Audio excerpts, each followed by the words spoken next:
Welcome to the Drop In with Pindi podcast from Warriors TMA Academy, a podcast for everyone from business inspirational leaders, combat sports enthusiasts, martial artists, and fitness fans.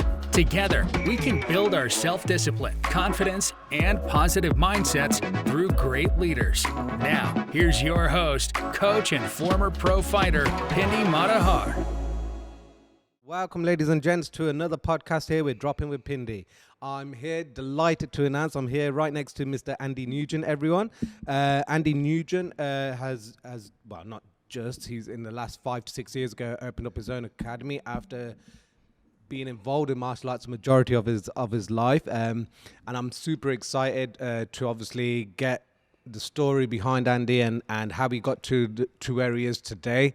And just before I do that, as I previously mentioned in other podcasts, and the reason being for us doing these podcasts is not only to let the listeners know and the audience at home watching know of each individual people's stories, but their mindsets behind of the decisions that they've made, their drive, and basically what's influenced them to get to the stages they're at. Because it's really important that the listeners out there, you understand that we're all in this together. It's the same. Everyone goes through this together, and sometimes there's a certain decision in life that you're struggling to make, and then you might hear someone like Andy made that decision, and he's like, actually, yeah, I can go out there and do this as well. So it's about letting you all know that we're all in this together. We've all been there in the past as well. And yeah, we can actually make this work. So before we get into the history of where Andy's martial arts journey, his journey in business, and how he's done it, 6 years ago, Andy had to make a real tough decision in basically becoming a full-time business owner in something that he's find very, very passionate and absolutely loves, which he's done all his life. You've dedicated the majority of your life to martial arts, so it's great to see that you're finally here. You've done it, and you're living your dream almost with obviously being a full-time martial arts school owner, and you're here. So first of all, welcome, Andy. Thank you so much for coming all the way down from Stevenage to Coventry to do this podcast. It really means a lot, and I can't wait for you to share your story out to the listeners. So, Andy, let's go back to 6 years ago. Before we go into 6 years ago, yeah, let's go back to 6 years ago. Well, I mean, thanks for having me here, obviously, Pindi. I mean, I've been involved in martial arts. It's nearly 40 years now, so it's a long journey. A very long time, because I remember, and this is gonna. I was a kid. You're still a baby. I'm still a baby. Yeah. But I was a kid, and this is before JK. I didn't know you were involved with JKD or Carly or CSW. And you used to come for the Bob Sport gradings and seminars, and I used to obviously tag along. But I think I was about 5 or 6 years old. Before then, because I was training with your dad, doing all the sticks. When we first met, me and your dad, it was about 30 years ago. And we were on our way to Ireland to do the World Stick Fighting Competition. 93 or 4 was that? No idea. Don't ask me about dates or names. Okay. Fair enough. But I mean, I started off with martial arts. I was about 13, 14 with the traditional style Shotokan karate. Oh, wow. At the same time doing the like the Japanese jiu-jitsu. Yeah, and that was like hardcore sort of take no prisoners type. We used to Japanese jiu-jitsu. Wow. And the Shotokan karate. I mean, that was we could be kicking lumps out of each other back then. So I was about 13, 14 there. Started Japanese jiu-jitsu, and that was we'd have to. I mean, the floorboards on the hall were so bad. We'd have to nail the nails back into the floor. No way. You'd get splinters in your feet, and we'd be punching the walls and all this sort of nonsense, you know. That was but that was that era. Do it nowadays. But that was that era that you. Like, no offense, but you believed all that, right? And it was good at the time, you know. Yeah, absolutely, absolutely. But what got you into all of that, if you don't mind me? Obviously, because I know. What got you into martial arts as a boy? Almost. It was simple. My best mate John just said, "Oh, we're going down to karate club. You coming?" And that was it. That was it. Wow. So twice a week, you know, and we stuck with it. I mean, we did that for about sort of 8, 9 years. Wow. You know, and I was doing the Japanese jiu-jitsu as well. We couldn't tell anyone in those days. You weren't allowed to cross. There was no cross training. You weren't allowed to like do anything different from anyone else. You know, you had to keep that quiet. It was like secret, like you know. Yeah, I can imagine. You know, so did that for a while. Then me and Julie got married. So that was like 30 years ago today. No way. So this is our wedding. Happy anniversary. I'm sorry, Julie, if you're listening. I'm really sorry. Next week. It's next week. Oh, otherwise you'll be in big trouble. Yeah, it should be coming near bank. So we got married, moved away, and I started the kickboxing and Thai boxing with John Harvey. So again, that was all semi-pro fighters. Wow. So it was like every night there's blood on the floor, and it's usually mine. Nose, that's where I broke my nose a couple of times. Oof. And that was kickboxing. That's kickboxing and Thai boxing. Yeah. And also doing a bit of stick. Okay. So we didn't know it as Carly. It was just, let's do some sticks. But back then it was like stick fighting, wasn't it? Stick fighting there, we got involved in the Black Eagles. So instead of being all armoured up, we just have hat and gloves on and just, again, bash hell out of each other. Wow. You know, I mean, you couldn't do that now, but back then you had a bit of... flair and passion and like why not? Yeah, we were still young then, you know. Still are, Andy, still are. So trained with John for about 10, 15 years. Wow. Then started going to John's instructor, Bob Breen and Terry Barnett. I started working in the area, so training with you them. did all this with John back. Is this class of Stevenage or that was Stevenage and Luton? Luton. Okay, Stevenage. Okay. So then you started because Guru Bob Breen, he was. I started training with Bob, and it's the first full-time academy I'd been to. Right. Literally classes every day. Yeah. And that was, I mean, the first 6 months I was learning new stuff every night. You know, I used to spend 2 hours driving to class, which is a norm. You know, getting home at midnight, 3 or 4 times a week. But it's funny you should say that. Like people listening now thinking 2 hours to go and do a class and then 2 hours back. But back then that was the norm because I even remember like again as a kid my dad doing that and you guys I remember was so passionate. We didn't think anything of it though, you know. Driving 2 hours or half a day to get somewhere. But I remember like even the sense of VHS tapes. Like you guys were always exchanging the tapes, and I was like, "What is this?" It was like dealing with tapes, and it's like back in the days, the VHS, it'd be a copy of a copy, and you could just about see the screen. You did a white line, the talking to be out of sync. You know, it'd be going black and white. But that's all that was available. There's no YouTube. There's no Google, YouTube, social media, like that, nothing like that. Or someone will send you a Word document, you'd cut and paste it to try and fit it on one bit of paper, a couple of moves, you know, and all that sort of stuff. You know, it was hard work back then. I mean, now it's just in front of you. It's on your phone now. You know. Yeah, you can YouTube it now. It's literally YouTube, and then boom. Yeah, even if you want to YouTube how to throw a jab, there's like about 50 million tutorials that you can just. Too much now. It's a lot of information out there. But so your first experience of a full-time martial arts school was with Bob Breen, Hoxton Square in London, you know. Yeah. So that was interesting, you know. So, I mean, so from back then, didn't that be like, oh wow, one day I want this, or wasn't it like that for you? Because it probably wasn't. At this point in time, you were working as well. I was working as well. Yeah, I did my daytime job. I was an engineer repairing the cash machines for the ATMs for the banks. Okay, you know. okay. I did that for like 30 years. I mean, I will get onto that later. Yeah. I did that for 30 years. But at the time, I wasn't interested in teaching at all. Just wanted to do my own training, focusing. I was down there 3-4 nights a week. You know, then we had weekend seminars. And just dedicated to just like doing more and more training. You know, I mean, back then it wasn't so much the grappling. There was no UFC out. No. There was no BJJ about in our country. It was we grappled, more judo-based, sort of sambo-based, you know, but more the Kali, the kickboxing. I was about to say, with more to do more because I with the Kali, right? You know, and all that sort of stuff. Yeah. The grappling is a bit more rougher around the edges, but you know, we still get the gloves on and have a little tear up. Like you know, of course. Keep us fresh and alive, like you know. But you competed as well, so you touched upon you competed with Kali a bit, obviously. Yes, that was with John Harvey. So we all went to the Philippines, and I think that was 96-ish. I managed to get a gold in the full contact stick fighting there, so that was good. That's a big achievement. Honest, I went there to get trained with the grandmasters. You know, you want to see where your art came from. So we were there for 3 weeks training with all these people. It was just like a different world. different worlds out there. So getting a medal was a bonus. Yeah, you know, but we'd spent 4 months training for it. You know. Yeah. So I must be by that time I was a bit sick of the stick. We're just doing so much competition side of stuff. You know. So that's when I went to Bob's. Okay. And then saw.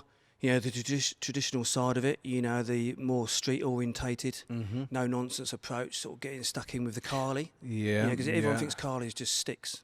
And this ain't no disrespect to people like John and all this, but when you went to Bob's, was that more of a structured way of learning as well? Was you going through like a syllabus, shall I say, or was it a bit more organised? Yeah, or not? Terry Barnett was, I'll say, more of an organised class, which is great, and you had all the drills and stuff like that. But then Bob would put it together, and his approach was more, let's get this to work now in a street scenario. Not just looking pretty, twirling the sticks, Absolutely. But you had the instructors there were like the best in Europe. Wow. Apart from Bob and Terry, you had Gordon there and Fraser and all sorts of names. Like that. But so that was good. That was awesome. So got me black belt there. Then I got introduced to Danny Santo used to come over. Wow. Of course, Dan brought Eric over, Eric Paulson. And then I started going over to America once a year for the instructor programs for Dan. This would have been 90s now, late 90s, early 2000s. Late 90s. Yeah. So I started going over there. I must have been over there about 20 times now, over all the years. Wow. And this is at the Inner Santa Academy, right? Santa Academy. Yeah, wow. And it was just like, so you're now seeing the top the best academy of the best in the world, you know. Yes. And even then, I wasn't really interested in how they run it. I was just interested in the training. I'd no, idea wanting to teach or anything like that, that. But correct me if I'm wrong. You're doing all of this. You're traveling here, there, and everywhere. Yeah. On a daily basis. Yes. Yeah. Whilst working full time. Yeah. Whilst raising a family. Yeah. And you've got so much passion for the arts that you're learning that it was the norm. So how did I'm just going to stop your journey for a second. How was Julie supporting everything? Was there times where there was a bit of frustration? Loads. Every weekend. That's where your training came into practice. I'd always done all the training, so she knew what it was like, and it wasn't selfish as I probably was looking back, But that was just what we did. It was the norm back then. It's just what we did. Yeah, of course. And I think as I got older, you had to start putting more time in to the family. Yes. And I used to go. A classic Sunday day's training for me. David Enuma be running a seminar, so me and him would grapple. I'd leave at 7 in the morning on a Sunday morning. We'd get driving to London. Me and David would grapple for 2 hours. He'd do a Carly seminar for 3 hours. So then in the afternoon, so every morning, in the afternoon we'd do the seminar. Then I'd go either BJJ or hot yoga. Get home at 9 at night. Get my bag ready for Monday morning. Off training, see ya, off you go, and we just did it, did it, That was, But as you get older and your family comes around, I think it's more about quality of training, because the quantity you can quantity, you can keep going. It didn't still stop me. I still went but is having a fine balance. Yeah, because if you want to be the best, you've got to train with the best. Absolutely. That means travelling. That means committing. Yeah, committing the time into it, and a lot of times these days, people don't want to make that commitment. That's So this is what I want to touch upon, just before you saying traveling 2 hours. Even the way you said it, it's not a big deal. Even to us, it's not a big deal. I still travel 2 hours to go and train Thai boxing in Leeds from Coventry, so I still do that now. So for me, it's not a big deal, but for the average person that's into martial arts now in this generation. 15 minutes. It's too much. 15 minutes. Yeah. And when I started learning the business side of it, you're not going to get people drive. You might get one or two. Yeah. Or some of your friends you knew in the past drive an hour to your place. But now, if you're not around the corner, you're not around the corner, they're not going to bother. Yeah. And I keep Julie was always moaning at me saying they're not as dedicated as you. But when I first started teaching, I wanted students who were as passionate as me. There's not that many, But talking of that passion, again, talking of that passion, you're raising a family, you're working full time as an engineer. Now, from my point of view, I'm talking now from when I was competing, from an athlete. Like I was competing in both mixed martial arts and Muay Thai. So for me to train X amount, I was doing it because I wanted to compete. I wanted to try and improve myself and test myself, whether that win, lose or draw. I wanted to test myself. You were doing a few competitions here and there, but that passion, you had that desire, that purpose. Where did that purpose come from your point of view? Because you're training X amount of time, but what was the goal in your head at that time? I don't know. I mean, the passion was already been there, like, you know. So I don't know. I didn't have to work for it. Yeah. I didn't have to force myself to go train at all. You wanted to do it, you know. But where was the purpose from your point of view? Why was it? Because it's not like, again, those of you listening, Kali, JKD, even Thai boxing, it's not like, even jiu-jitsu to an extent, you're not doing it because you want to hurry up and get to your black belt and that's it.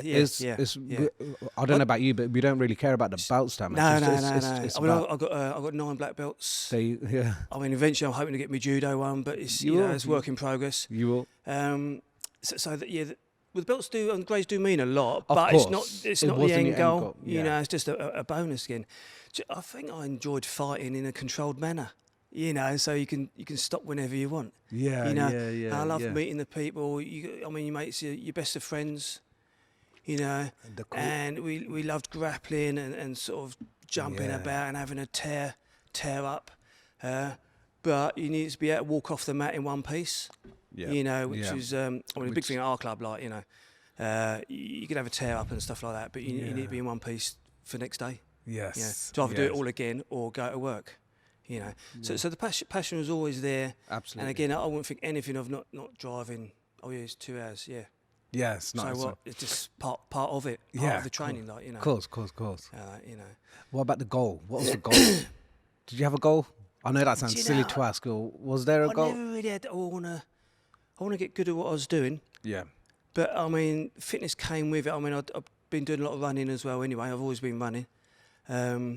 My goal just to get good at what I was trying to do, and that was in all the arts. Yeah. You know, I tended to find, especially later on, is if you want to be good at wrestling, you need to wrestle. Yeah. If you want to be good at judo, you need to be doing judo. You know, same for the Kali, the BJJ, and all that sort of stuff. You know. Absolutely. I just found a buzz from it. Yeah. But sometimes it's just like I was literally like been on drugs, you know. Yeah. And I think a fine example of that is you said to me years and years and years ago, you were coming back from LA from training at in the Centre Academy. Normal people, i.e. myself, would probably fall asleep on the plane. Yeah. You were there wide awake and you were taking notes down and you were trying to remember what you did 3 days ago. And it was just like... I couldn't sleep. I mean, it was a night flight. Me and the pilot was just awake, you know. Yeah. I couldn't... it takes you about 2 or 3 weeks to come down from your high. Yeah. I mean, it's hard work, you know. You're training 8 hours a day for 7-8 days, you know. In the heat as well. In that heat as well. It's long. You know, you're probably glad to get back and that, but it's you're just buzzing from it. Absolutely. You know, I think that is my drug. Yeah. You know, looking back, like, you know, and it still is. It still is, of like, course. You know. You're still travelling now. Like, did you get? You still do it now? We tend to go New York now. It's a bit closer. Yeah. So I've been there. So where do you train? 4 or 5 times. Train at Henzo's. Nice. Shaolin's, Unity, you know, JT Torres. So we do like a good sort of 10 days, 10 days sort of training there. It's really just a BJJ for that. Yeah, just a BJJ. Yeah, that's still good. Again, that's hard work. Twice a day. Yeah, I might do the early morning class and we train with John Danaher. Nice. Last year. Oh wow. So that was interesting. That's awesome. Know, so that was all good, like, you know. It sounds amazing. Again, it's the passion, and you can get with the martial arts. It's like, well, say motor racing. You can't train with the best motor racing people. You know, the best footballers. You can't train with them, but in the martial arts you can. You can, yeah. You know, train with, Gordon Ryan was there. Yeah. Jake Fields, I trained with him, and all the top names we was rolling with. Wow. You know, there's the only ones I can remember. Like, but I was I was rolling with all the top guys. I didn't know it. And how did what was that experience like? That's right. Yeah, they go down to your level. Yeah. Of course, we're way down here. You know. Nah. But they go down to your level, like. But it's hard work. But you know, and you get the skills, and you're always learning stuff off them. Mm-hmm. They're happy to chat with you. Yeah. They recognise your accent, you know, where you're from and stuff like that. You know. But that's going back to what you just said a few seconds ago. The buzz you got from traveling 2 hours or here, then everywhere. The fact that you had it wasn't so much passion, because passion for this came naturally to you, but that culture of being involved around other martial artists, and the best way I can explain it to the listeners out there, or it's massive in martial arts, but I've noticed recently is well, not recently, it's always been there, but that brotherhood, that sisterhood, is huge. Like, especially in BJJ, like everyone, you as soon as you enter say an academy in BJJ, yo, bro, it's that culture that we're around, and like you said, the fact that you went to New York, you're training with these absolutely amazing, talented competitors out there, but they're coming up to you, they're asking how you. That comes within the martial arts culture, and I don't think a lot of people that ain't involved, if you're listening and you're not involved in martial arts, it might be a bit difficult to understand. But those of you that are listening and you are involved in martial arts, you can all back us up by saying that culture is absolutely amazing. And that's why, like, even for me, like, I've been involved in martial arts since a young boy, but ever since growing up, whenever there would be a seminar, it wasn't you're not coming down specifically for that 4-hour or 5-hour seminar that it used to be back then. It used to be, come down early, let's have a breakfast, go and do the seminar. After the seminar, let's go and have a pint, and let's go and have a drink and whatever, and food and stuff. And then it'd be like 11 o'clock at night, then you're traveling back home and stuff. And it was just that culture of catching up with one another as well. When you say culture, I mean the guys in an average class are all from all around the world. Yeah, you know, and we all get on. We've all got a goal to, you know, have a good session, like, and have a good training session, like, you know. But what I used to find that in a normal class, everyone would just rush off. You know, so you wouldn't even know what someone does for a living, or it's not until you started, you know, standing around or going for a drink or having a chat after you realise what these people do for. I mean, I trained with David and Newman for years and years. We did our black belt together under Bob Breen. Oh, really? Okay. And he said I first went with him to America. Yeah. And we didn't even know we were like 5 days difference in age. He's older than me. Yeah, you had to get it in there. Yeah. He's just 5 days older, but you don't know that, because you finish your training, you rush off. You know, you got a 2-hour drive home, and that's so. It's crazy. Know, so it's different. It's funny you should mention that, because you don't know about the individuals. Like, something that I personally like to do here at Warriors TMA Academy is, like, as soon as we finish a class, is try not to rush off.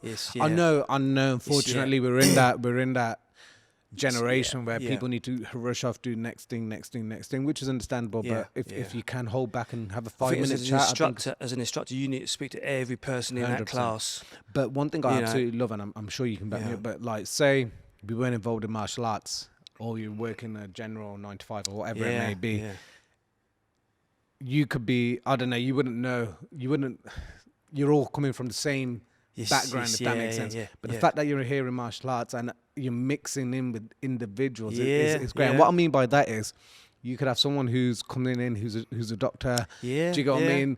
Driving a beautiful car, you know, and then you got the next person that's coming on the bus, and them two partner up together. They become the best of friends. But that wouldn't happen in a normal society. No. Does that make sense? It does. The fact that this happens on the mats is, I think that's the beauty of martial arts, and that's what brings the togetherness of everyone together. And that's what I absolutely love, more so than the actual being on the mats and training. I love that whole thing around it as well. We have we don't have many rules at our gym. I mean, first one is no swearing. Yeah. All right. Second one is, if you see a new person coming in, you need to start chatting to them. Yeah, good. You know, just we don't see anyone standing there on their own, like, you know. No. So, and before you know it, you've got a lot of friends, and there's a load of banter.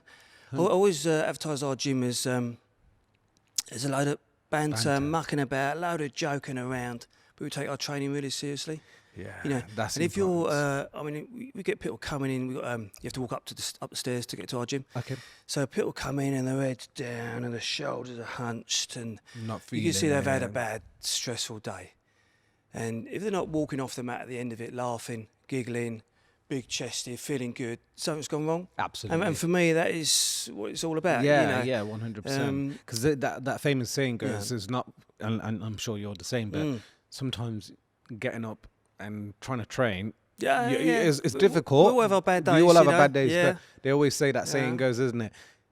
you never walk into a session like, feeling super excited, but you'll always end the session feeling super pumped. The endorphins are running, happy, excited, ready to take on a challenge for the rest of the day. And I think it's important. As you get maybe sometimes the beginners or the advanced students, they might ask, it's lovely to see, they might ask someone else, oh, you caught me in that move, can you show me what you did? Yeah. And before you know it, they're rolling again on the mat, It's great. So, you don't want to rush off home, just leave them to it, we end up watching the mat around them, in a circle, but it's, that's all part of it, you can't. That's the journey. You hear people chatting away, and just listen to the conversations, I think that's what makes the day. That's why they keep coming back, and most of my guys, I've got guys that have been, they've been training with me 20 years, 15 years, 10 years.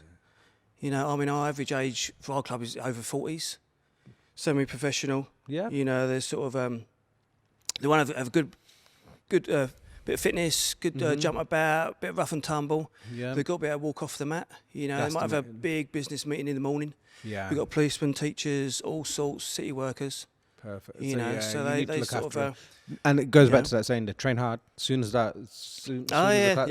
hard, but train smart. Yeah, train definitely. Smart, 100%. I think as you get older, you need to do that. I'm you're probably nearly there. Nearly 40. Hey, no. I've got 8 years to go. Yeah, 8 years. Still a baby, mate. Yeah. Still a baby.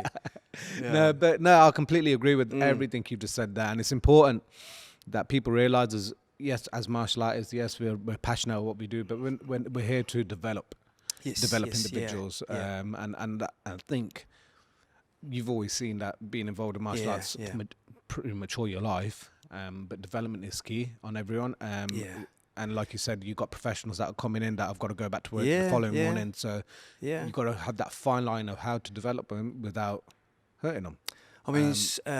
Now if someone asks me, what do I do for a living?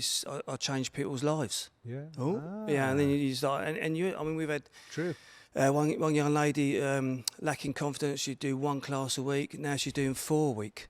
Brilliant. She was only kickboxing. Now we've got to do the BJJ, rolling about. Her life has changed completely. And there's a lot. You don't actually realise it until, say, later on. You find out. We've had kids programming. Kids are getting bullied all the time. But there's also a lot of adults that are getting bullied mentally at work and that, and you could tell it might take a little while to find out sort of, what's been going on and that, but sometimes they open up to you. Well, anyone that's got a gym and does privates, that 1 hour session is just a counselling session. 100%. It's probably the same for me when I take a private, private for me, you just let it all out, Absolutely. And but I think the stories, But linked with that, I think that you've hit the nail on the head there, because that is huge right now. You probably heard it in the previous podcast, and I keep going on about it, but mental health is huge at the moment, and it's scary because just before we started the podcast, I was just speaking to Andy about this, and unfortunately, as men, we're and the same. And I'm not just saying it from a man's point of view, women as well, children as well, everyone. But I know, and I'm sure you can back me up by saying this, but as men, we're not allowed to express as much, or we're not supposed to. Well, there's express. That weakness in it. There's a weakness in it. Yeah, exactly. And that's the trouble. And unfortunately, I would say the older generation will see it as a weakness, but I think, and I'm sure everyone listening and watching at home, it's really important that you understand that no, it's not a weakness. Just having compassionate love for the person in front of you. I think that's more important, and just so that everyone's aware as well, we're here to listen as well, and we're not here to tell you no or yes or whatever it may be. If it's the case you need to express, that's what we're here for. So if anyone ever needs to reach out to myself or Andy, just drop us a message. I'm a good listener. I'll be married 30 years. So exactly. There you go. I know what it's like, but it's huge. Once people start, they know they can talk to you. It gets all their problems off their chest, 100%. It sounds a bit corny, but it's true. No, and they say, "Oh, thanks for the chat," and I'm thinking, I didn't actually say anything. There you go. But that's it's a fine it's surprising how many people, whether it's stress at work or family. I've had guys come to me. The businesses are going down the pan. Especially one of the partners might have run off with someone else. I had one guy turn up for training. I've just left my wife. What do you mean? Yeah, just now. He's actually come to me like, okay, and because he went through all the emotions, the crying, the aggression. I'm gonna kill him. Like, come here, mate. Julie, make a cup of tea. A cup of tea fixes everything. 100%. No, I completely agree. And you had loads of stuff like that. It's surprising how many. I've probably about 20, 30 people. Yeah. And just the private students, and the gym was a little more awkward because chatting, but but sometimes you can tell they want to have a little chat. Yeah, so you just pull them to the side. Yeah. And 100%. then it's you hear it all, Absolutely. But they do feel better after. This is, and I was just about to say this. You want to badger them for, how's it all going? Are you okay? Like, that's all you need to say. Just asking someone, putting your arm around them, asking them how they are. I think that's huge, especially now.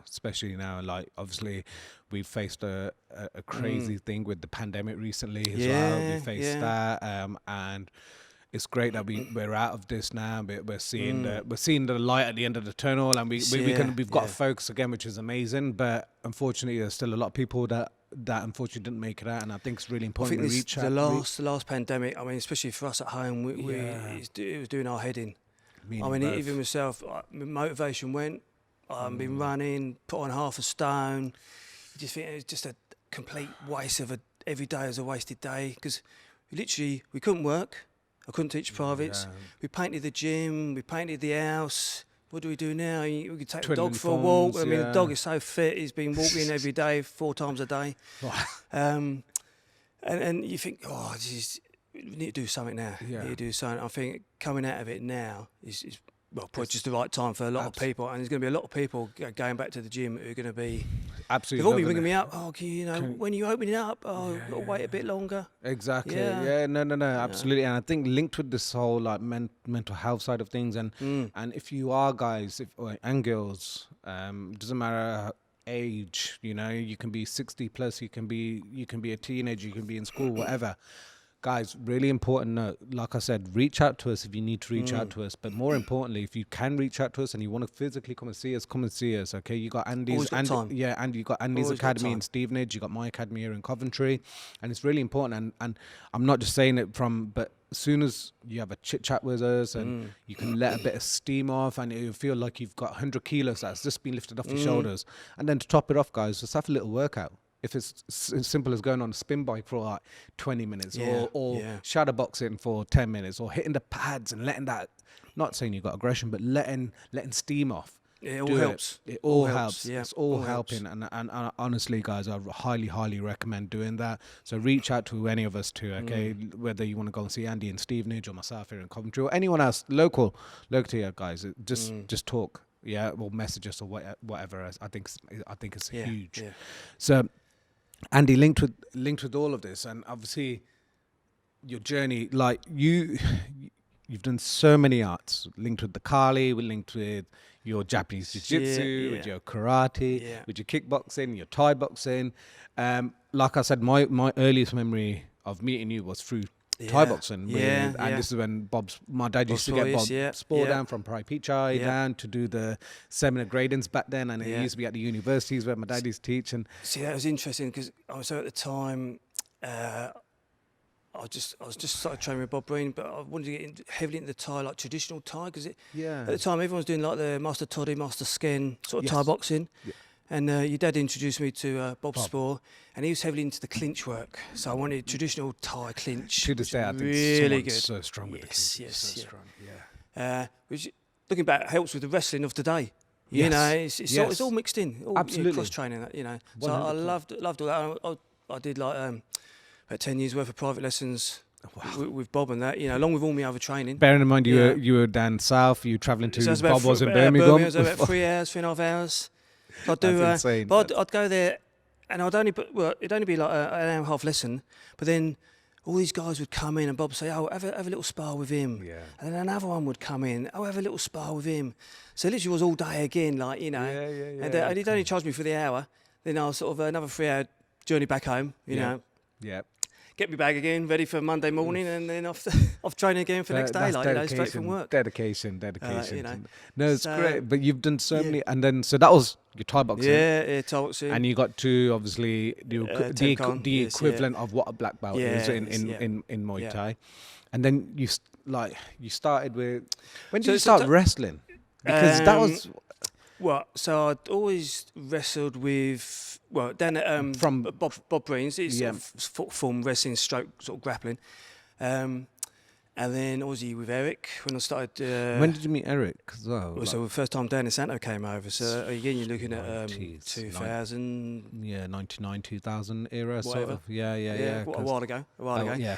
So he introduced me to all the classic catch as catch can wrestling. And first time I got taught how to do a proper double leg takedown. So, and I'd always grappled, but it wasn't until I started doing proper wrestling. I went to Bedford Wrestling Club. So I basically thought to myself, I could do a double leg takedown, but can I do a double leg takedown? Yeah. Can I take down a wrestler? So I thought, right, if you want to be able to wrestle, you need to train with the wrestlers. So that's probably 10 years ago. So I was in my 40s, middle 40s, training with these like 25-year-olds who were just like, they're really nice though, because I was obviously a lot slower. But I learned all the nitty gritty. If you want to do a double leg takedown, I said to my friend, look, I'm going to spend a year doing this until I can take down a wrestler.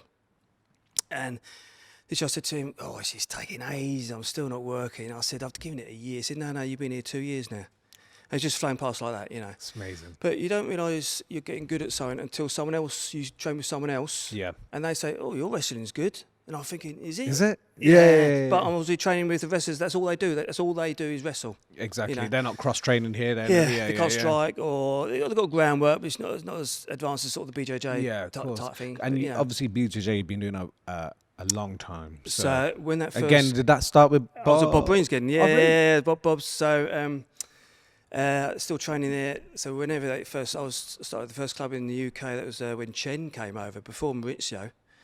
So I don't know what year that was. Before UFC, or I think UFC would just come out. That was like UFC 1 just come 90s. out or 2. Yeah. And training, going down to Chelsea at Buddha Quai. It was a 2.5 hour journey. That was like. Man, you're miles. I want to see your fuel bill. Oh yeah. Training there. Yeah. And that was just this is difficult. That was tough. If I'm honest, I wasn't training enough because.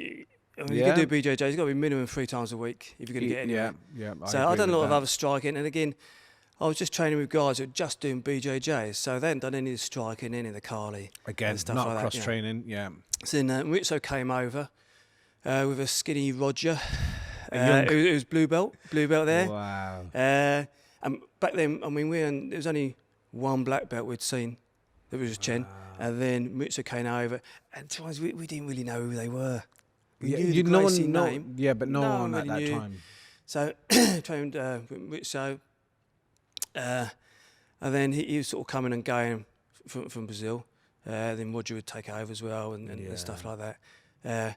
Then they all went back, and then it was hard getting instructors to come over from Brazil. Because the trouble is, you'd also, it took me 15 years to get to me black belt in the BJJ. Wow. Because what would happen, you'd work your way up, and then they'd get deported. Yeah. Because they'd only get their 3-month visa, not bother renewing it. And you think, there's no class tonight. He's been deported.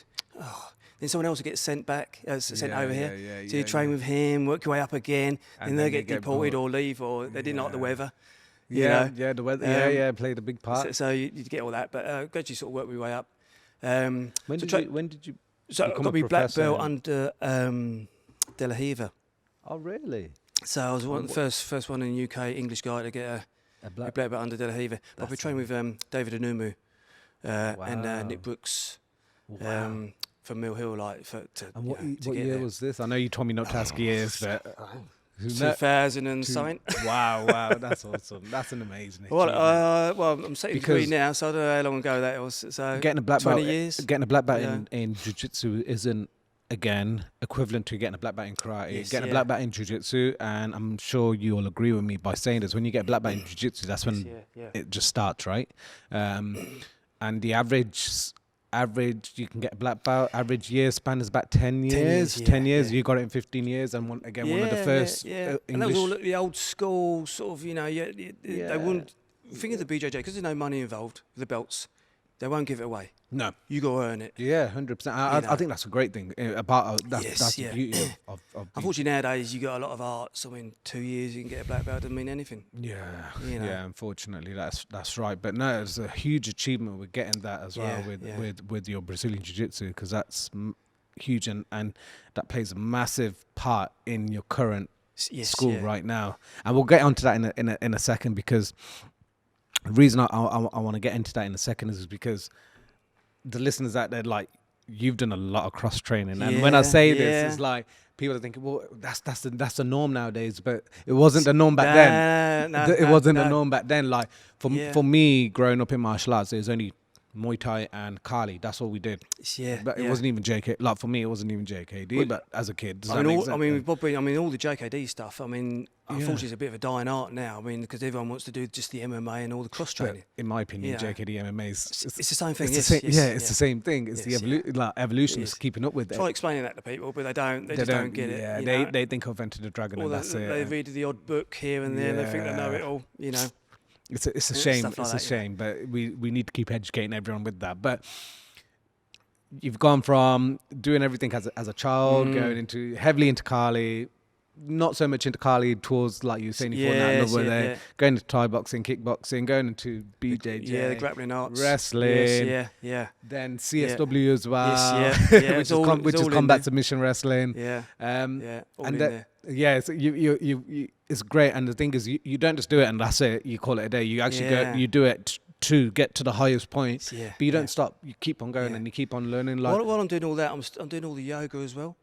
So I was doing the hot yoga, and just what's that like? The hot yoga, like hot. I can. Literally, that's I've missed that in this the whole year shut down. Really, and I felt it on my body as well. Stiffness. And I've done it for 25 years. I've never got to I've never been interested in learning it as an instructor. Yeah, I've just been doing it for myself.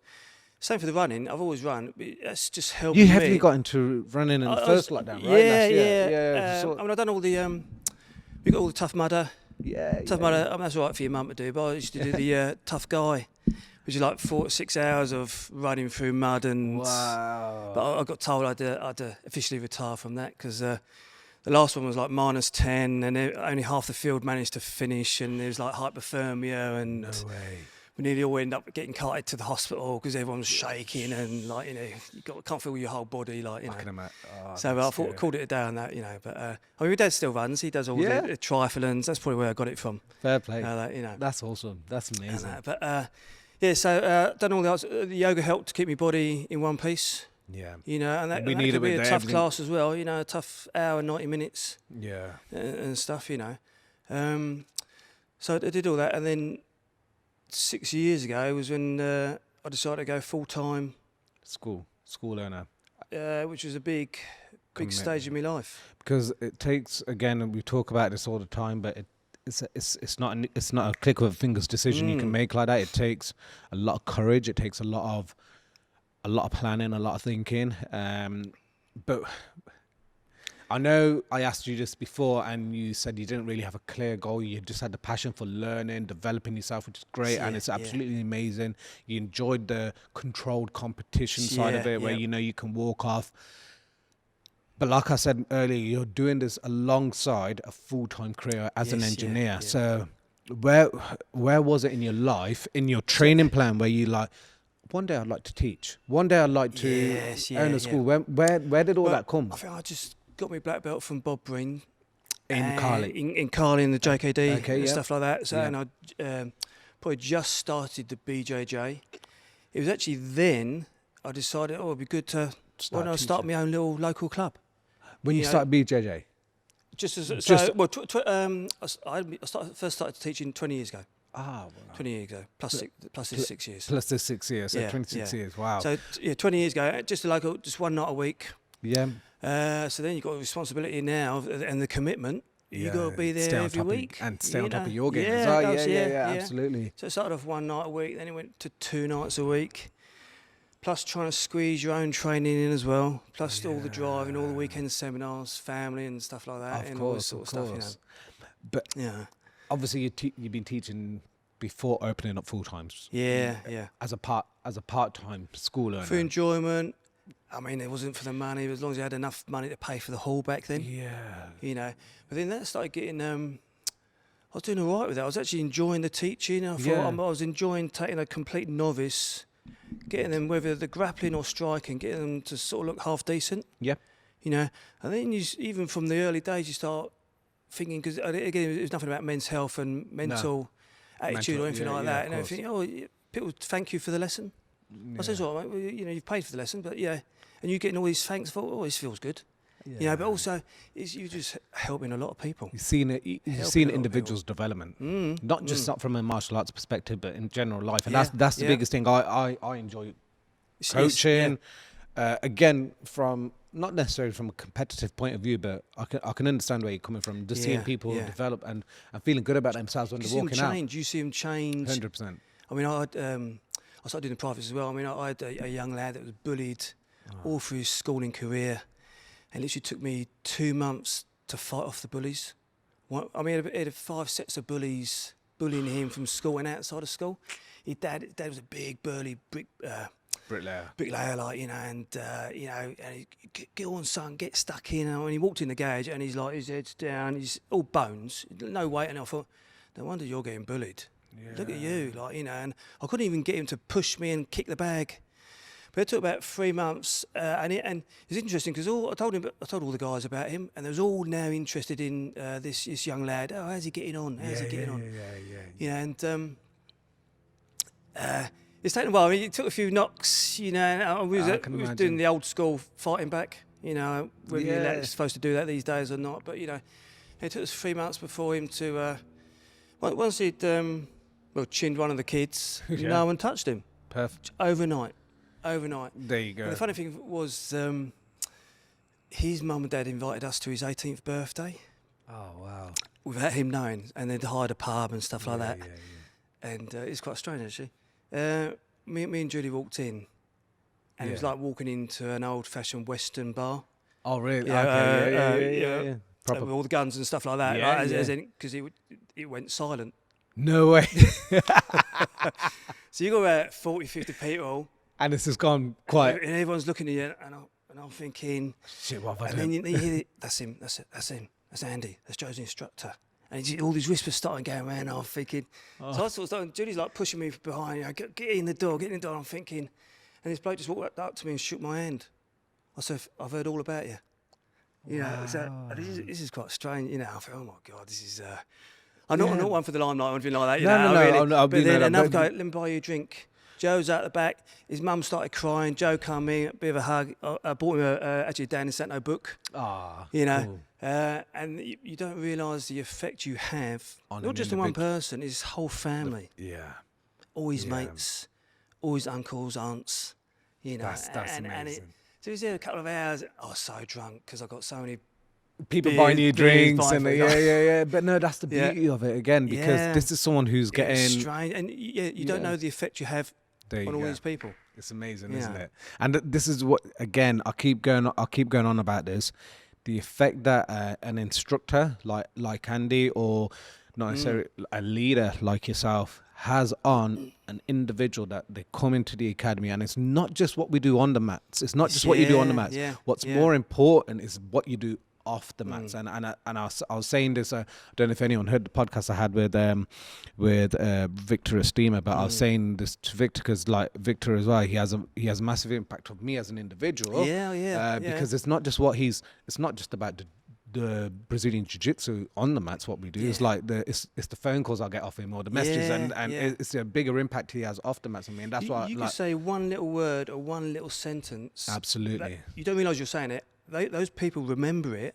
Yes. And a year later they say, I remember when you said that changed my life. Yeah. And it does sound corny, but it's true. It's not corny. It's reality. It's the reality that we're living in, and unfortunately, and it's such and again, I keep referring back to the day and age we're in right now, and the society we're living in right now. And I think what, again, as a leader, which you are, and a school owner as you are, from a martial arts point of view, is great what you're doing, but more importantly, it's the impact you're having on people off the mats. And like you said earlier, and you touched upon it, is you could finish all your 15 million classes you do in a day, and you're absolutely drained, physically drained, because it takes it out. But draining, the fact that people are still on the mats and they're talking, and they might be expressing.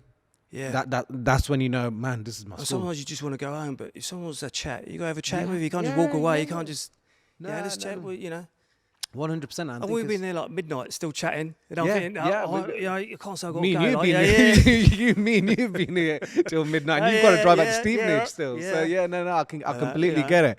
But where do you get the chance to do that? No, this the point. You got to do that at work, are you? No. Because everyone wants to, as soon as it hits 5 o'clock, boom, out in the car. Out. We see it here. We're in an industrial estate here in Coventry, and you see it here every day. It makes me laugh because it's getting to it's like 4:50, 4:58, and it's like all of a sudden you see a swamp of people because we've got there's so many businesses around here. You see a swamp of people getting into their cars at 4:58, at 2 minutes past 5. The whole car park's empty, and it's like, why? But this is why I always say I'm so blessed and honored, and I'm sure you'll agree that we're doing something right now in our lives that we're so passionate about, and we absolutely it doesn't feel like work. I don't know about you, but for me it doesn't feel like it was not. No, it doesn't feel like work. Like coming to teach someone what we love is like we're so blessed to be in a position. People don't realise how hard it is. But 100%. Behind the scenes, it's difficult. You can't class it as work. No, definitely not. Definitely not. So Andy, we were just touching upon, like, obviously your mindset, and yes, you've been teaching now for 20 plus years, as when I say part-time, obviously alongside your alongside your full-time career. But again, linking back to what I was saying in terms of at the beginning of the podcast, good influencers, good leaders around you, having a strong mindset. It takes a lot of courage and planning, and in a polite way of putting it, balls to make a decision to go full time, and obviously you've got beautiful kids, you've got the dog, you've got your wife by your side, to give up a security blanket, shall I say, to then follow your dreams. How did that come about? Where did that all start from? Our ongoing family joke was me moaning about my job and saying I want to teach full time. I know I'd been doing that for about 10, 15 years. Just saying. A little bit of background. I've been doing a job since school. So I was an engineer for 30 years. 30 years. Because I remember you saying... 25 years, something like that. And the last... looking back now, I think the last 15 years the job has been going downhill. Oh, really? Then the 10 years of that, it was getting worse. And literally the last 5 years I just hated it. I just couldn't wake up on a Monday morning. I wasn't sleeping because work is on my mind all the time. I was getting stitched up. I was getting into trouble, no fault of my own. I was having to clear up mess after people. I just hated every day. Every day was a bad day. Think of a bad day. Every day was a bad day. And you're doing that Monday to Friday, no weekend? Week. Then they started wanting to get us to do 24-hour call out, which would mean I wouldn't be able to teach. Then they want us to do early shifts, late shifts, and having to do that, I managed to wriggle out of doing it for years. But I hated the people I was working with. I hated the people I was working for, and it was just grind. Looking back, you don't really realise I was on that little slippery slope. It was just grinding me down and down. I'd come home, either be really aggressive and angry, wanting to smash my phone on the floor, or I wouldn't say a word. I'd just sulk and not say. We'd have dinner in silence. Really? Not communicate at all with the family. Then get my bag, off training.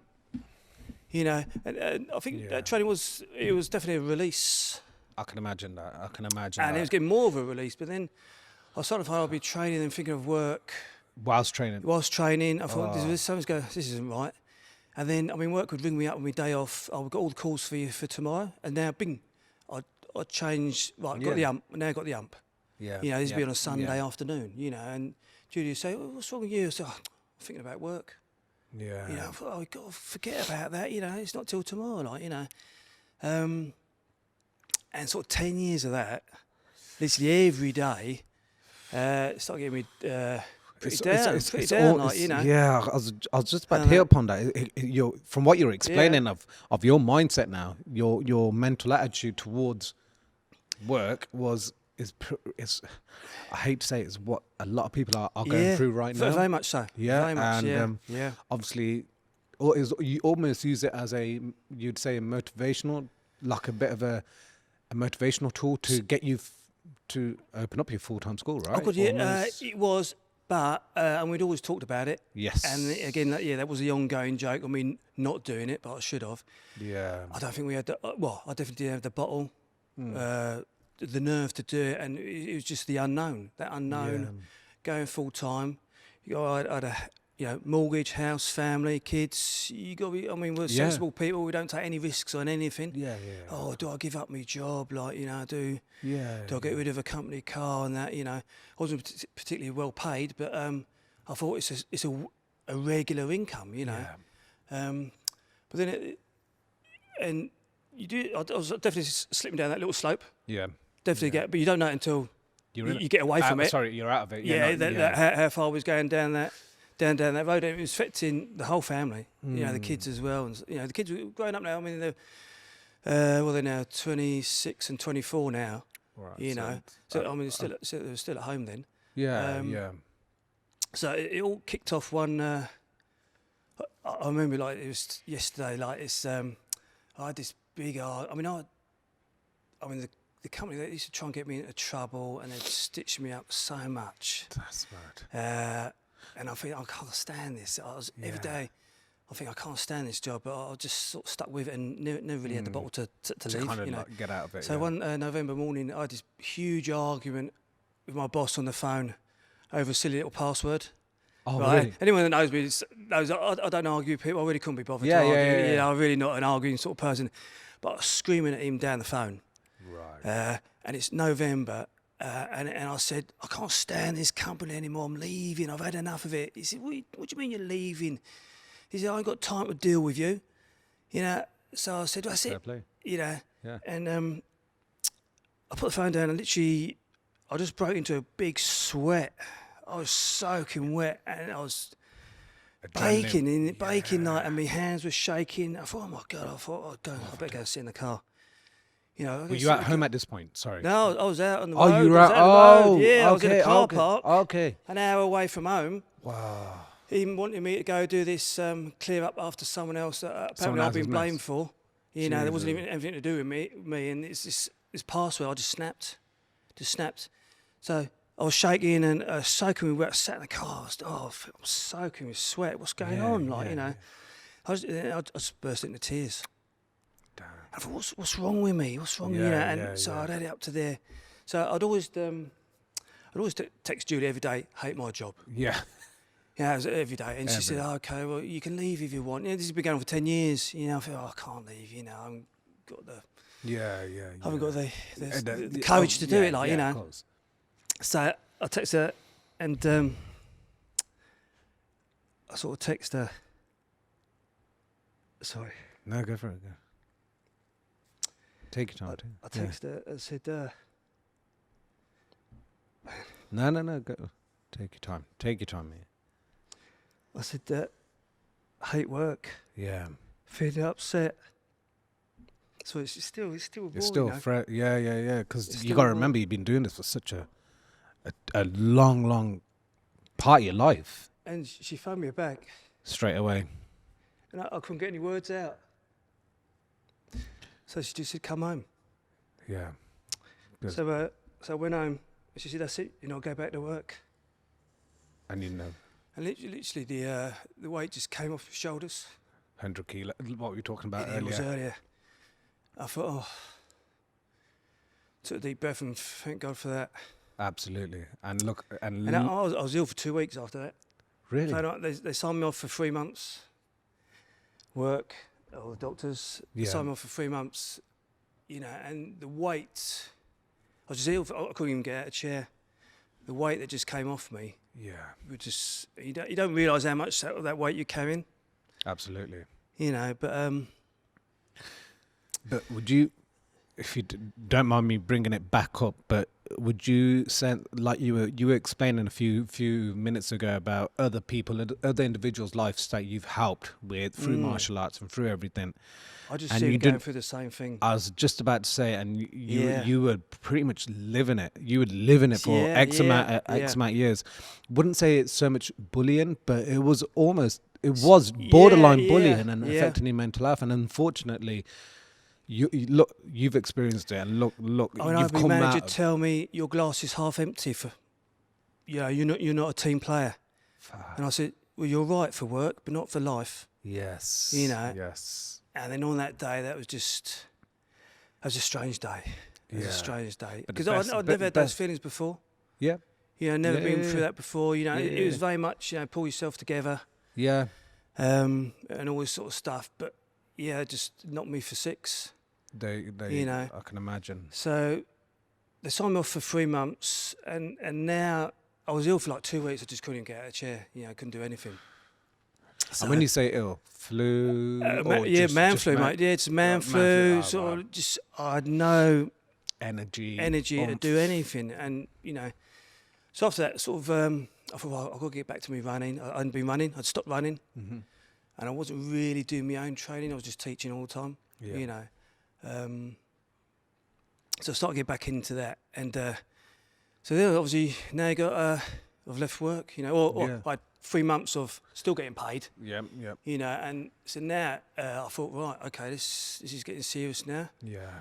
And I had all these plans anyway. I've been back in my mind for years. Yeah. I could do this with the club and all the students and stuff like that. So it's always. So then I had a new lease of passion, and I had a bit of fire in me belly. I thought, and the excitement now. And if you don't mind me asking, how old were you at this point as well? Like age? 53 now. So 6 years ago. 48. 48, yeah. 48, 47, 48, yeah. So, I had this passion. Wow. I thought, right, let's go for it. And, it's quite exciting now. Yeah. I thought, let's start doing a business plan, start planning for this and that. We wasn't going to go, it was still at the junior school. Okay. We'd actually been in there for 20 years. Wow. 20 years, I opened up another day. Yeah. But I soon quickly found that I was very much a white belt in business for martial arts. And a little bit of panic set in for both of us. You know what I mean? Julie, because Julie came in the business with you. Yeah. She's always she's by your side. She's always there, always there. It's always, that sounds corny, doesn't it? But she's always supported me. It's whatever I've wanted to do. But this, again, this you're going to think this sounds corny, but I've said it to everyone, because everyone who I've had, and I'm blessed to have as a guest here on the Dropping with Pindi podcast, is that they're all successful in their own fields. It's not just martial artists who I've had on. I've had other business people on, etc. But they've all said the same thing. If it wasn't for their partners, supporting them throughout the whole journey, it wouldn't be where they are today. And you've had that with Julie. She's there by your side. She's your rock. As corny as that may sound, but she's your rock, pushing you, guiding you through your passion, basically. And and you work well off each other almost. Does that make sense? You bounce off each other. And I mean, she will admit that I'm the brains behind the outfit. Wink, wink. There you go. We do work well together. No, it's good. Even though I have to admit it. No. But that's she's done well. She has done well. But don't you find I have it with my wife as well, and she's involved with both the gym and the event side of it. But it's great because, and again, talking about being blessed and being in the position we're in, but we're doing something we absolutely love, and we're doing it with people that we absolutely love as well. So it's kind of like a win-win almost. So you can bounce ideas off each other. 100%. And we're always talking, should we do it this way? Should we do it that way? But so when we first started, it's literally, I did realise, I really don't know the business side. So I just took the same approach as the wrestling. If you want to be a wrestler, you got to wrestle. If you want to do judo, you got to do judo. Yeah. I thought, I need to find these people that are good at the business side. But you might have the best teacher in the world, but if they can't do the business side, you haven't got a gym. And you're having to go back to work. Yeah, it's true. Which is a big no-no for me. Like after that. Yeah. So I got hold of. I started looking Gordon Bircham. Okay. Gordon. So I did about 8 or 9 courses with him. Wow, that's amazing. And he just literally opened my eyes. Did you get again? I'm going to slightly go off subject. Did you get his book? Black Belt in Business. Yes. Yeah. I've Great always book. Notes and I did loads of. he gets a lot of flack. I mean, he's quite hyper, but that's something I needed to kick me up the backside. Right, you need to do this. He did it all in layman's terms as well. Okay. A, B, C, D. You need to do that first before you do the rest of it. Okay. You need to do this properly. All things like marketing. How to do a simple Facebook ad that works. Getting the right audience. How to retain your students, how to get more students, how to keep these students, all the things you didn't even think about, Yes. But 8-9 courses with him, so they're really good. And I got together with Matt Chapman. Yeah. I don't know, about 6 or 7 courses with him, how to get your website going, how to get more students, but done in a slightly different way. Yeah. All that sort of stuff. He was going to, if you could, he said, just ring him up whenever you need help. That's what I love about both Gordon and Matt. Just ring them up. As crazy. They want to help you. Realistically, want to help you. And this is what I was saying to Matt. I was thankful to have Matt here as a guest. And again, we face a horrible pandemic, but he opened up the doors for I think the amount of martial arts schools he's saved via via these online platforms is absolutely amazing, and that goes to show the positivity through these guys and the sort of mindsets that these guys are working with. And absolutely love both Gordon and Matt for what they've done for not necessarily just the martial arts community, but any business on an online platform, I believe. And I think it's so good to see, and we're forever grateful and thankful. So thank you guys if you're listening. So I had those two, and they sort of both really opened my mind of how serious, But there was also, again, you need to do it this way, that way. And they'll check up on you. How's it going? Just the odd a little message. You're doing what I told you to do. I thought, oh no, I haven't. Oh, I better do that. You're not going to make it work if you don't. Yeah. So then I started to get to just ring up some of my friends who've got full-time places. I said, "Oh, do you mind if I come up for a coffee?" I decided to take the plunge and go full-time. I need some advice or whatever advice you can give me. So I got to give Tony Charles at Swindon is a guy. Oh, Tony. So drove down to Swindon, had a day with him. Awesome. You need to do this, that, and the other. Tony Davis, Total Dojo. So I said to Julie, I'll be out for half hour. Milton Keynes. Bletchley, Bletchley, Milton Keynes. So me and him, we had a little roll, and he said, let's go for coffee. I'll show you what you need to be doing, So he walked into the coffee shop, and he just nipped in the newsagents. I said, what are you doing, Came out with a big folder and pen and said, there you go. He goes, here you go, you're going to need to take some notes. Oh, wow. Oh, okay. I thought it was just going for coffee. Yeah. Well, yeah, we are. So 4 hours later, I'm writing my notes down. Brilliant. And again, so he said, what do you want? Simple question, what do you want out of this? So now you left work, you need to now know, what direction you want to go with your full-time, with the club. That's before I had a full-time gym, Yeah. So, and lots of friends like that, even your dad. I used to speak to your dad once a week. How have you done it this way, and how have you done it that way? That worked, that didn't. Yes, yeah. And, you want to get good in business. I was only interested in the business for the martial arts. Of course. You got to surround yourself with good people, who've been there, done it. The right mindset. And this happy to give you advice. Again, I'm just going to go slightly back to that. You were spending majority of your life at a job which you absolutely hated with a passion. Yeah. Surrounding yourself with people that you absolutely hate with a passion, and that was bringing you down. And that was bringing you into a horrible mindset. Well down. Yeah, completely. Yeah. Now you're in a situation where you're starting something that you absolutely love. Obviously, at this point in time, 6 years ago, you were still learning. And and one thing I love about running a school, you're always learning. Yes. From a business point of view, you're always learning. There's always something new. Like recently, I've learned about TikTok, and I'm like, what the hell is this? And is this always evolving? It's always evolving, and I absolutely love it. And it keeps you on your toes, and I think it's great. But the most important part of this, I want to stress this out to everyone listening, is that you don't realize those of you that ain't very happy in life or feeling a bit low in life, you may not realize that you're caught up in that. Yes, yeah. Again, communication and talking is important, because you might find that someone else outside of your bubble will know that, and if that's the case, they can advise you on that, and you will have to. This is where you have to bite the bullet almost and get yourself out. As difficult as it's going to be, you have to get yourself out of that, because you just said, Andy, you have to surround yourself with the right people, with the right mindsets, with the positive influences to get you to where you want to be, or goal you might have and you want to achieve it. You got to surround yourself with that like-minded people. I think my job my job, and when I hated it, they just become the norm because I didn't know any different. Yeah. And very gradually, it's a slow trip down where you don't realise what dark world you're going into a lot of the time. And that's a scary thing. It's such a scary world. I had the release of the martial arts was releasing me from that, but when that starts crossing into your it's not that not life right. as well. Like I can relate to it because I was working my 9 to 5s, and then this was a while ago, but that's when I realised I don't want to do it, and I was just so thankful.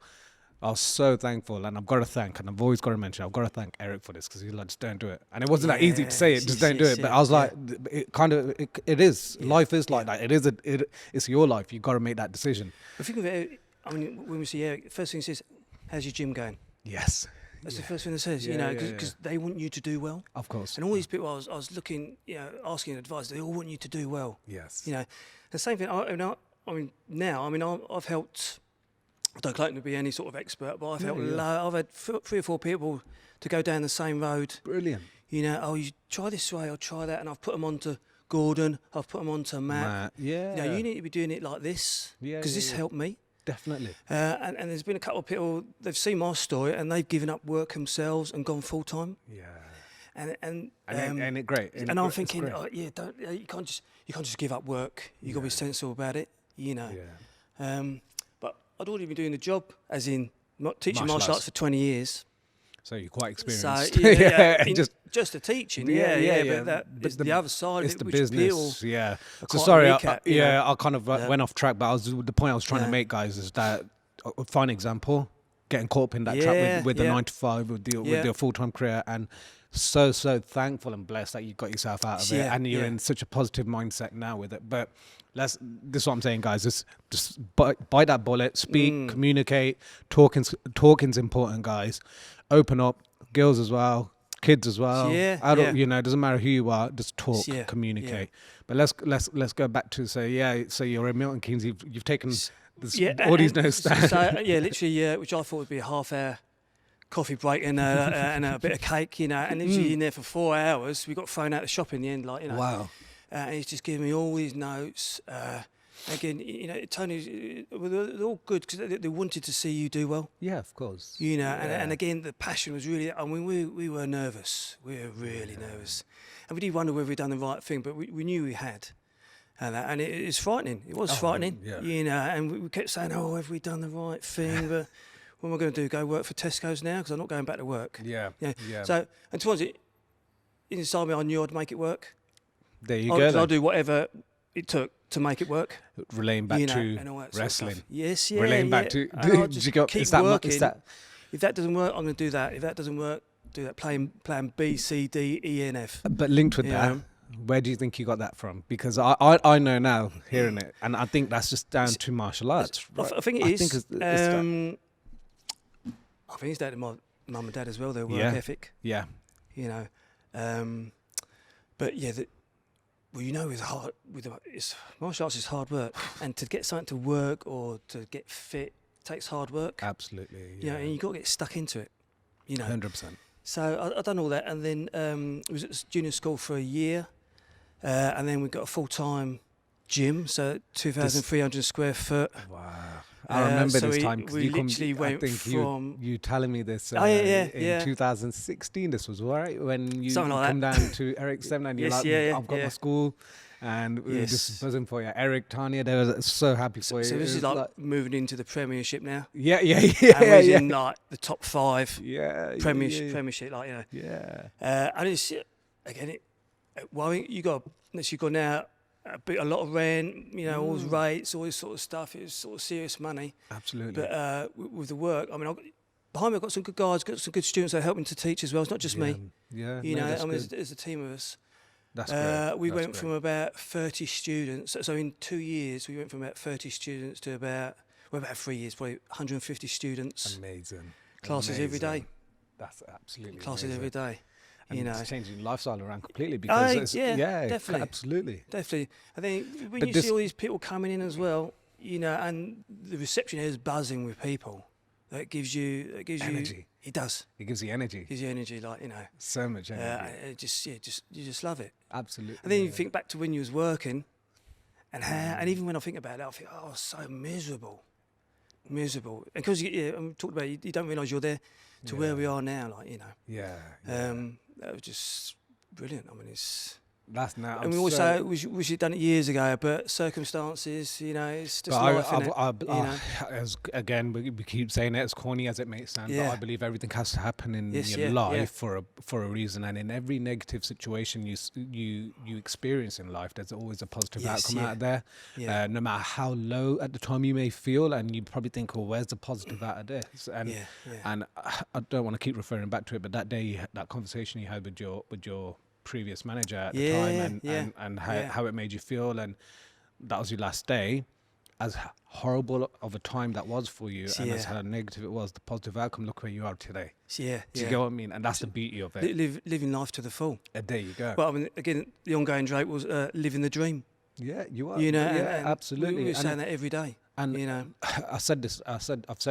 You probably get bored of me hearing this as well. But there's a saying goes, when it comes to a Sunday night, and you're dreading Monday morning, it's not Monday morning that sucks, it's your job that sucks, right? But now, like, for example, like yourself, it comes to a Sunday night. I know I'm in the same boat. I'm buzzing for 6 a.m. class, because we do 6 a.m. class on a Monday morning. Well, not quite 6 a.m., but you know, I know what you mean. Like, I'm buzzing to see everyone, buzzing to get going, putting that music up, training with everyone. It's just you got the energy for life. Absolutely. You know, you can achieve anything. Oh, 100%. And I honestly believe, guys, listen, if that story there has inspired you, please do it. But, you know, bite the bullet and just go out there, take that big risk. It is a risk, but it's going to pay off. If you've got something that it doesn't have to be martial arts, by the way. If it's something you're passionate about, whether it be you love art, whether it be, you know, you love cars or whatever it may be, you love flowers, go and just do something. Does that make sense, what you're passionate about? Because if you're passionate about it, the saying goes, if you're passionate about something, you never work a day in your life. And that's where it all comes from. And that's what, again, proof's in the pudding right there. You're not working a day in your life. No. In running a school, and I'm talking of a martial arts school, you do have your ups and downs. And it's not always hunky dory. You have your hard days. Of course. There are bad days still. I mean, it has worn off a little bit, you know. Of course. And it's not all like, you know, roses. Roses, sunshine and roses and all that. Problems to deal with. Problems to deal with. 100%. And I think, not saying we've had it the toughest. There's been a lot of businesses, unfortunately, that have had to close down through the pandemic and everything. But the pandemic has been a real tough test, and we've come out of it the other end. Does that make sense? And thankfully, we're blessed to have come out of it the other end, which is really important. But we was lucky that, I mean, half our students carried on paying. And this is what we're very thankful. I was just about to say, thankful for that. And a lot of the guys, you know, they've been with me 20 years, 15 years, you know, even 10 years. Like, and if it wasn't for them, we wouldn't have a gym left. You know, it's simple as that. That's the reality. Simple as that. You know, we would have shut down straight away. First shutdown, we would have been closed. Yeah, that's the reality of it. It would have been difficult to come back. And just going to touch back slightly. So you got, obviously, when you first started off 6 years ago, you got some real good advice and tools from the likes of Gordon, Matt, and Tony from Keynes. But did you kind of find your own way? I know that sounds silly, and you're probably thinking, what do you mean? But like, you've got so many great, amazing opinions and advice from great business leaders out there, the likes of Matt, Gordon. But did you kind of find your own way, Andy? I just took it the same as the martial arts. Okay. You might get shown 5 different ways how to do an armbar, but ultimately, and you've got to train those 5 different ways, but ultimately one way will be better for you. And by trial, by error, we just sort of worked it out, you know. And yes, things didn't work straight away. So then you have to change things, you know, simple things that how to have a proper timetable. You know, how to structure your prices. You know, how to get, I mean, we taught kids as well, but we was getting more kids classes and stuff like that. How to deal with parents. No one teaches you these things at all. You know, I mean, absolutely. Most clubs now, oh, do you want to go and teach? Oh, yeah, you go and teach. They haven't been taught before. No. You know, I've had in the past people teach for me, and I'm thinking, oh, if I've gone on holiday or anything like that, and I think, you know, the class numbers have halved in 2 weeks when I've come back. Right. I mean, I've had it where I'll be teaching a kickboxing class, and we'd have 20 on the mat. Literally, someone's taken over from me, and we've gone down to 3 people. You know, oh, what's going on? What's like, happened here? it's too hard. They've turned it into a fighters class. Oh, man. No, we're not a fighters gym. Yeah, that's the thing. We like to fight, but, you know, in a controlled environment with a lot of banter. If we get anyone who wants to fight, we do competitions and stuff. You know, I'll send them down to another gym. Yeah. We've got loads of gyms where when we are, I'll go down now. Yeah. And anyone who's a bit of a twat, we send them down as well. You know? So it's usually I want to be an MMA fighter. A UFC fighter, yeah. Okay, mate, come in. Like, you know, they can't even do the warm up. Yeah. It's not a hard warm up. No, we just send them somewhere else. You know. So we made mistakes, but you know, we sort of before shutdown, we was literally just where we wanted to be. We had a beautiful work-life balance. You know. Used to have our afternoon snooze and, you know, cat nap, and bought a dog, got a dog, and all this sort of stuff. And there's still sacrifices though. You still can't go on holiday as long as you like to, you know, and stuff. But we're happy with that. No, absolutely. Happy with that. And touching on that, you've got a great team under you. That you said that it's not just you and Julie that have made your academy what it is. You've got such a fantastic team with you that help you teach here and there. As well as you've got great members as well, and students that have supported you through this pandemic. Likewise, same here at Warriors TMA Academy. If those of you that are listening, can't thank you guys enough for sticking with us through the pandemic. I know we've been doing our classes via Zoom, and they've been majority 95% solo drilling, and I appreciate you guys still sticking at it and still paying your way. So I can't thank you enough for that. But going back to what I'm saying, is like, again, I'm going to refer way back to our history now, and the tough times, in the sense of, well, it's not tough times, it's great times, because you had the passion for it. Again, it comes back down to passion. Of you travelling 3 hours to Birmingham to learn Muay Thai and try and become an instructor of it. Going travelling a couple of hours down to Guru Bob Marines and earning your black belt in Kali JKD. Same with your jiu-jitsu, same with your wrestling and whatnot. But you've had to put the hours, the work, the beatings, the blood, sweat and tears almost into becoming who you are today. But linked with that, obviously, you've earned all of that. You've earned the instructorships. But again, I'm not going to name anything. I'm not going to disrespect anyone by saying this. But do you find a lot of now instructorships slightly easier to get? If a lot of them you can get over the weekend. That's just what I was just about to say. Is one problem. Yeah. And we get loads of guys and girls who come to us. They've got all sorts of black belts. Yeah. And where do you think? What do you think's going wrong there? I want to get your opinion. Yeah. Okay. Is it? Yeah. With all weevils, is it? Yeah. We've got money. We've got money 100% to keep the gym going. If we don't, we won't have a gym. So no one will be able to train. You know. Absolutely. And I think they just give everyone nowadays they expect to be given. Things. And a lot quicker. People don't have to work for it. Even a fight. Yeah. I know. Like you don't have fighters at your academy, which is fine. But that's cool. But even with some fighters, they expect to get a fight within a week. That's it. You know, they want mega money from it. I think when I've had guys, I want to be a UFC fighter, but I can only train twice a week. Like, you need to be training twice a day. Yeah, minimum. You know, just literally no idea of what. What's might have been playing it on Xbox, you know. Yeah. Or seeing the McGregors. And all that sort of stuff. They don't realise the amount of work these people are putting in for that. And you know? it comes down to the same with running an academy as well. People don't see, unfortunately, behind the scenes, which we tend to show, because obviously. We was talking earlier about that. Everyone thinks you get there 5 minutes before class and you leave 5 minutes after. You know, I finished the kids' class and the parent says, "Oh, you're off home now." No, I've got another 2 hours of adults. Yeah. Oh. You know, they don't realise you're there an hour and a half before cleaning the place.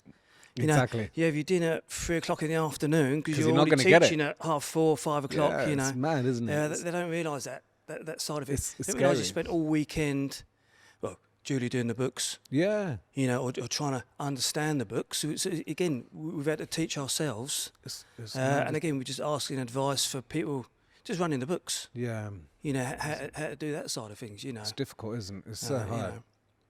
And it's, no, I completely understand. Because the reason I was explaining this is because, again, a fine example, putting all these hours in as someone in their 20s, 30s, 40s. So that's when you decided. 50s now. 50s now, but at 40, in your 40s, that's when you decide to go full time. Yeah.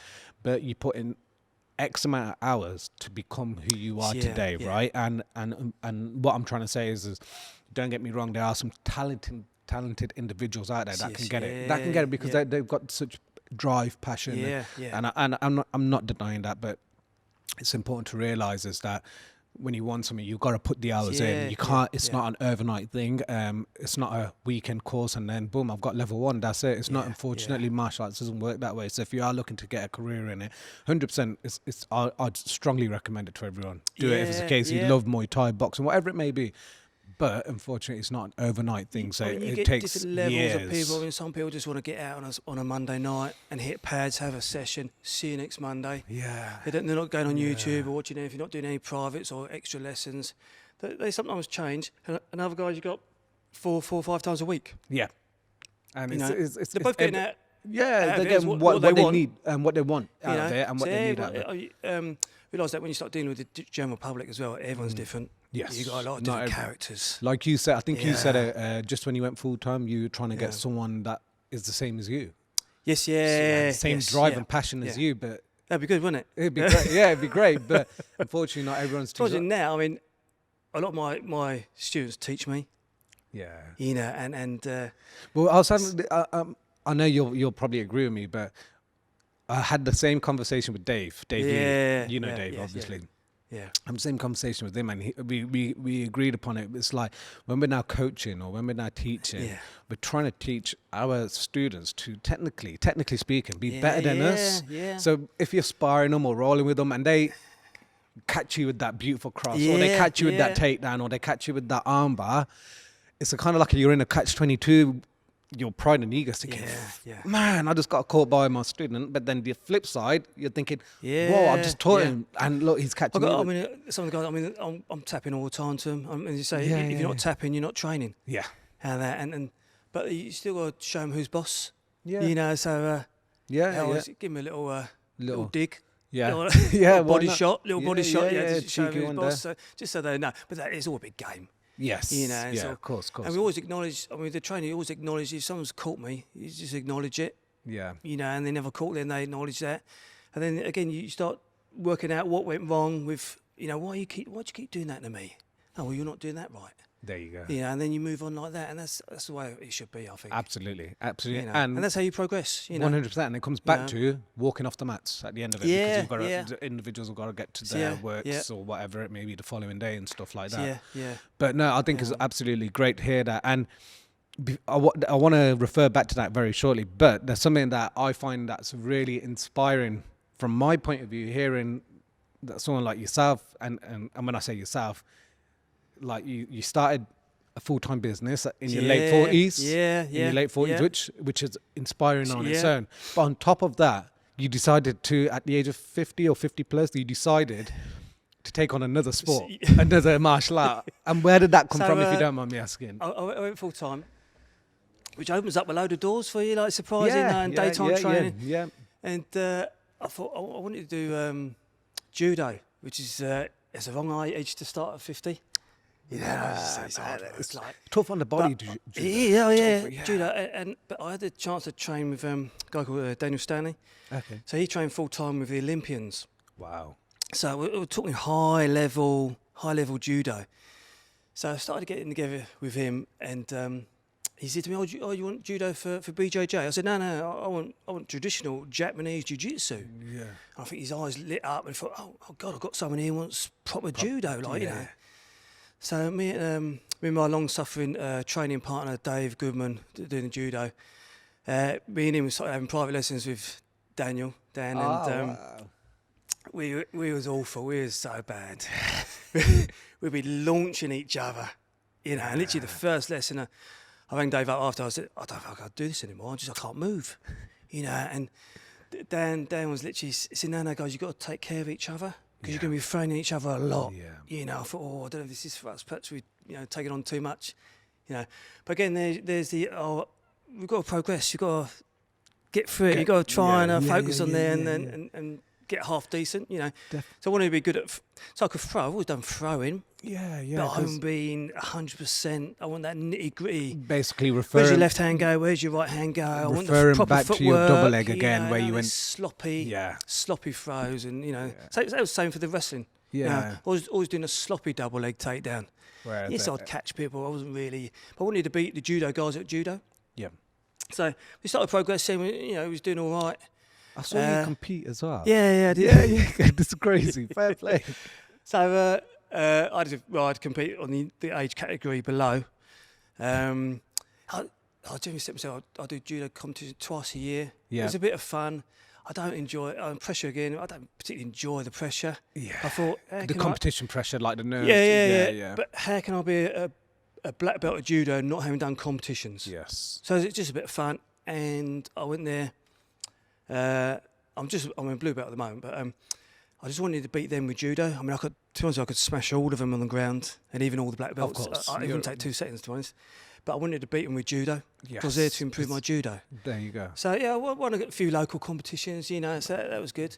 Then Dan, he moved to Dubai with his family. Oh, okay. So a guy called Graham Welsh of Welling Judo. So, and also that we're now training with a club and not private. So you need to spar, just a lot of sparring.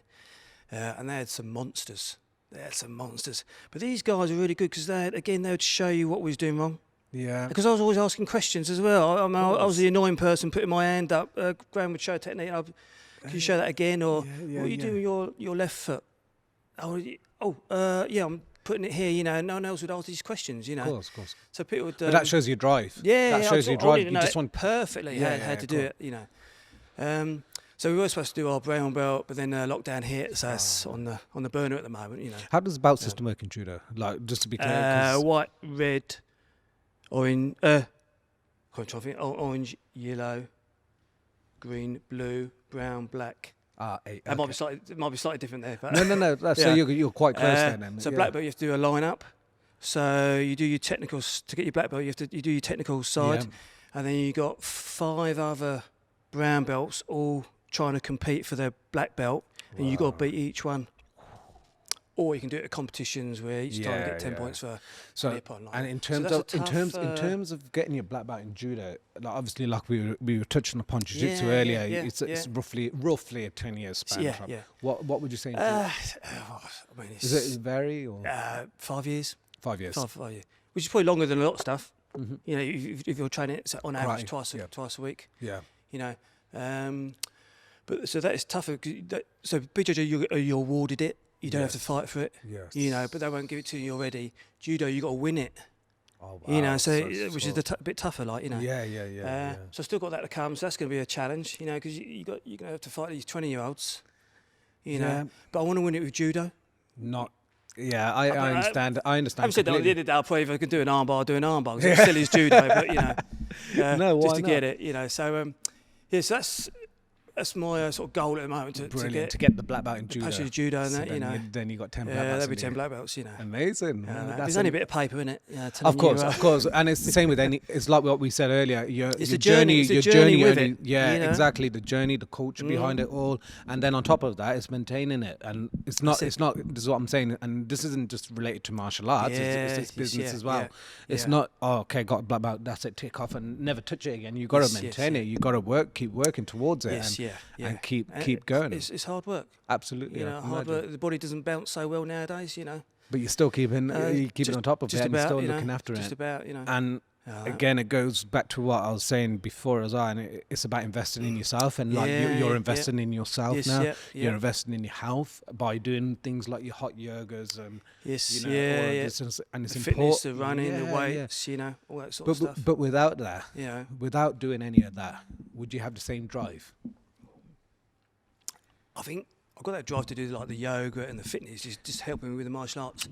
You've got to keep your body in trim as much as you can. And you got to do that because it gives you that, like in my opinion, this is why like here with me personally, I do my 6 a.m. classes.